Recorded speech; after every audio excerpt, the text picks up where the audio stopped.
Hello, children. So, today we are going to start the new chapter, that is parallel lines and transversal lines. Okay, so first we are going to see what are parallel lines. Okay, now what is parallel lines? As you can see, I will draw the figure here. This is a straight line. Okay, I will name it as line L. I will draw another line like this, and I will name this line as M. So, can you see this line intersect each other? No, they do not intersect each other. Intersection means intersect matlab this way. Line L and line M. So, they intersect like this further? No. So, they are parallel to. So, this type of lines are known as parallel lines. They are opposite to each other and they do not intersect each other.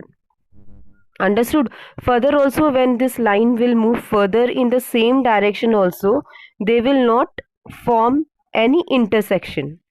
They will not intersect each other like this.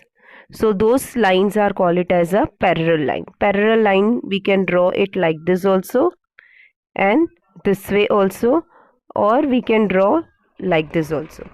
Okay, but they should not meet each other like this. Okay, so these lines are called it as a parallel lines. The line in the same plane which do not intersect each other are called it as a parallel lines. So how to write this parallel line? Okay, now देखो अभी इसे लिखना है in written. How we are going to write this? So this is line. How we read line L is parallel to line M. In the same way we are going to write line L. How to write parallel? We are going to write the symbol like this. Parallel. This is the symbol of parallel. Okay. Line L is parallel to line M. Understood everyone? Okay. Now next we are going to see the transversal. Transversal. Okay. Transversal. Now next is transversal. Now let us see this. What is transversal line? Okay, now I will draw one figure like this.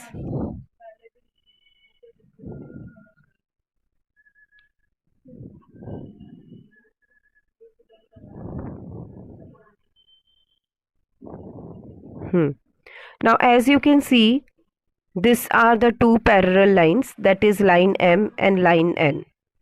Okay, and you can see this line L.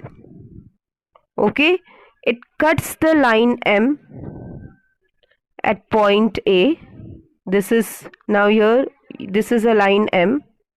Okay, यहाँ से देखो line start हो रहा है line N L. जब ये start हो रहा है तो ये लाइन M को कट कर रहा है at point A. We can also say that it intersect at point A. Okay, when this line L move further, it also cut the line N. I will give the name. It cut the point at the point B. Understood? So M and N is a parallel line. Line L is a transversal, we can say. Why? Because this line L cuts the line M at point A and line N at point B.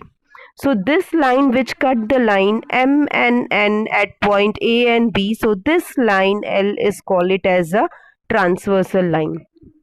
Understood? Okay, and when it cuts these two lines, okay, when line L cuts the line M, we get four angle. 1, 2, 3 and 4. Like this we get 4 angle. Okay, when it comes to next line, when it cuts the next line or intersect the next line, we get another 4 angle. Okay, 1, 2, 3 and 4. So like this, how many angles are formed? 4 up and 4. We get 4 angle on M. We get 4 angle on N. So total 8 angles is formed. 1, 2, 3, 4, 5, 6, 7, 8. So due to this line L, we get 8 total angles. Understood everyone? Okay, so these angles are grouped in different pairs of angle. ये जो angle बनता है, we get different pairs of angle. Okay, now let us see the different pairs of angle.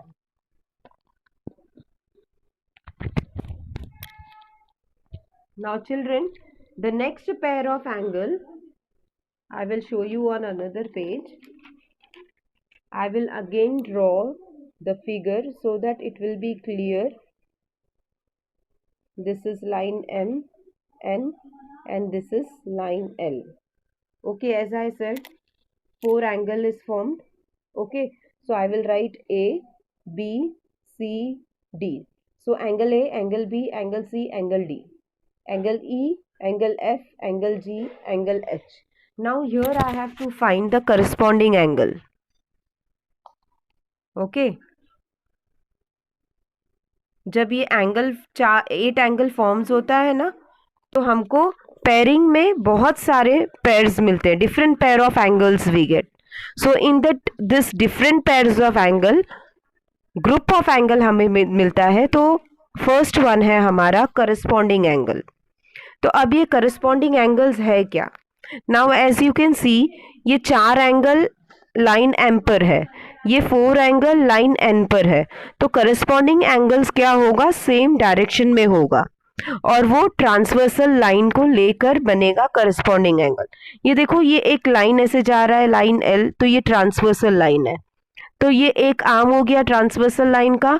और ये जो line है ना, ये इस लाइन का अगर एंगल बनेगा करस्पॉन्डिंग एंगल, तो एक ट्रांसवर्सल लाइन आर्म होना चाहिए और एक ये जिसको कट कर रहा है लाइन एम को, उसका आर्म होना चाहिए. तो ऐसे करके आपको एक एंगल मिलेगा, जैसे एंगल ए. और वो सेम डायरेक्शन में आपको दूसरा एंगल लेंगे. जैसे ये आगे बढ़ा, ये कट किया लाइन एन को. ओके, ऐसे करके तो ये ट्रांसवर्सल लाइन और ये वाला एन लाइन कट किया, तो आपको ये एक एंगल मिल गया. तो ये सेम डायरेक्शन में, ये लाइन एम का ए और ये लाइन एन का angle E. So angle A and angle ई दोनों ऊपर साइड का, लाइन एम का दिस साइड और लाइन एन का same side. Okay, upper part. So angle A and angle E R the corresponding angles. अब वैसे ही ये ट्रांसवर्सल लाइन है और ये लाइन एम, एक आर्म ट्रांसवर्सल का, एक आर्म लाइन एम का. तो हमें दूसरा एंगल मिलता है एंगल बी. वैसे ही ये ट्रांसवर्सल लाइन है और ये लाइन एन, सेम डायरेक्शन में दूसरा एंगल मिलता है हमें एंगल एफ. तो ये बी और एफ क्या है? करस्पॉन्डिंग एंगल है. Okay, when we move further, ये जो एंगल बी है, देखो ये ट्रांसवर्सल लाइन और ये लाइन एम, ये वाला एंगल डी, ये ट्रांसवर्सल लाइन और ये लाइन एन का एंगल एच, ये दोनों नीचे करस्पॉन्डिंग एंगल. ओके, फिर आपका ये ट्रांसवर्सल लाइन और ये एम, तो ये एंगल सी, इसका करस्पॉन्डिंग एंगल ये इसके नीचे है ना, तो इसी के नीचे आपका क्या बन जाएगा? Angle G. So children, these are the corresponding angles. So angle A corresponds to angle E, angle B corresponds to angle F, angle D corresponds to angle H, angle C corresponds to angle G. तो ये same direction में है. Understood everyone? So these are known as corresponding angles. Now next is interior angle. I will draw the diagram for another diagram same, so that it will be much clear. And now we are going to see the same diagram I will show.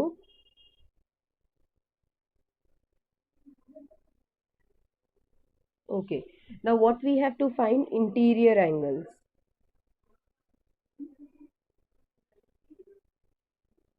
Okay, interior angles means, interior से आपको पता चलता है, interior मतलब क्या होता है? अंदर, अंदर. ओके, अंदर के एंगल्स. तो अभी देखो, ये लाइन है एम और ये लाइन एन है. अभी इसमें हमको इंटीरियर एंगल ढूंढने, तो इसके पैरेलल लाइन के अंदर जो डी सी है और ये ई एफ है, ये बाहर जो है वो एक्सटीरियर एंगल हो, ये बाहर का हो जाता है, और ये इंटीरियर मतलब कि अंदर। तो डी और सी, ई और एफ ये इंटीरियर हो गया। अभी इंटीरियर एंगल मीन्स कौन सा होगा?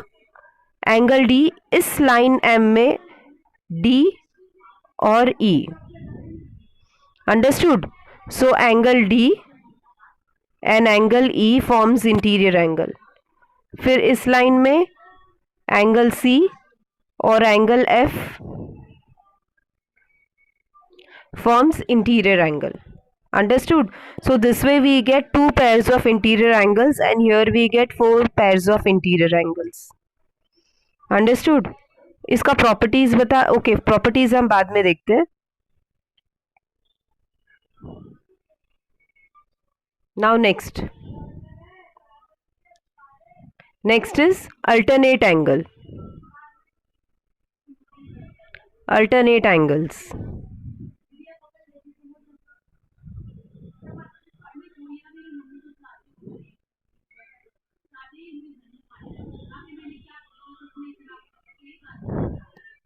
Okay.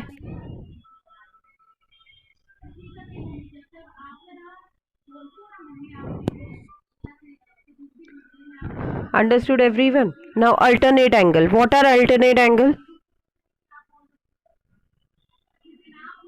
जैसे सीधा z और उल्टा z बनेगा तो वो अल्टरनेट एंगल होगा। जैसे ये z में ये एंगल एक और ये ऐसा, तो ये दोनों क्या एंगल हो गए? Alternate angle. ये एंगल और ये एंगल, ये एक एंगल क्या हो गया? एक सीधा z और एक उल्टा z क्या हो जाएगा? Alternate angles. अंडरस्टूड? जैसे अभी अल्टरनेट एंगल, ये अल्टरनेट एंगल 2 पार्ट में डिवाइड होता है। Okay, interior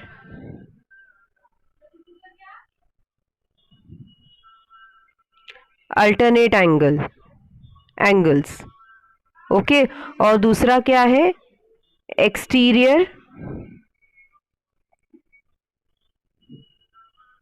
alternate angles. तो अल्टरनेट एंगल 2 पार्ट में डिवाइड होता है, एक इंटीरियर अल्टरनेट एंगल और दूसरा क्या है? Exterior alternate angle. Alternate angle and interior alternate angle one and the same. आपको z में ढूंढना है, तो z बनेगा तो ये 2 पैर हो जाएगा अल्टरनेट एंगल का। ये z बनेगा, उल्टा z बनेगा, तो ये 2 एंगल बन जाएंगे इंटीरियर अल्टरनेट एंगल और अल्टरनेट एंगल। अब देखो इंटीरियर मतलब कि अंदर। ओके, तो ये देखो ऐसे z बनता है, ऐसे करके ऐसे, ये सीधा z है, तो ये इसमें कितना एंगल बनता है? एक ये एंगल बनता है और एक ये एंगल बनता है ऐसे। तो फिर आपका angle D and angle F क्या है? इंटीरियर एंगल है। ओके, फिर एक उल्टा Z बनेगा ऐसे, ऐसे उल्टा Z। तो इसमें आपका एंगल C और एंगल E इंटीरियर एंगल हो जाएगा, इंटीरियर अल्टरनेट एंगल। और इसे अल्टरनेट एंगल भी बोलेंगे और इंटीरियर अल्टरनेट एंगल भी होगा। तो इंटीरियर अल्टरनेट एंगल और अल्टरनेट एंगल कैसे ढूंढेंगे हम? z में और उल्टा z में। देखो ये अंदर की तरफ ऐसे एक z बनता है, ये दूसरा z बनता है। अब एक्सटीरियर मतलब कि बाहर का, ये इंटीरियर हो गया। एक्सटीरियर क्या बचा? AB और HG अल्टरनेट एंगल है, तो ऐसे क्रॉस में देखो एंगल A और एंगल G, ये अल्टरनेट एक्सटीरियर अल्टरनेट एंगल हो गया, एंगल B और angle H। Okay, angle A and angle G, angle B and angle H क्या है? Interior alternate angle. Understood everyone? तो आपको क्या करना है, इतना ध्यान में रखना है, और बाकी का जो नेक्स्ट एक्सरसाइज है वो करेंगे हम इसके बाद में। आपको इतना सा ध्यान देना है कि pairs of angle made by a transversal line, we get pairs of different group, pairs of different angle. The one is the corresponding angle means ये ट्रांसवर्सल लाइन की वजह से हमें 8 एंगल्स मिलते हैं, और इस 8 एंगल्स की वजह से हमें डिफरेंट पेयर्स ऑफ एंगल मिलते हैं, जो करस्पॉन्डिंग एंगल्स है, इंटीरियर एंगल है, फिर अल्टरनेट एंगल है। अल्टरनेट एंगल में दो है, एक इंटीरियर अल्टरनेट एंगल है और एक एक्सटीरियर अल्टरनेट एंगल है। ये दो सेम है, जो सीधा जेड और उल्टा जेड फॉर्म होता है। It's very easy. Okay, understood everyone?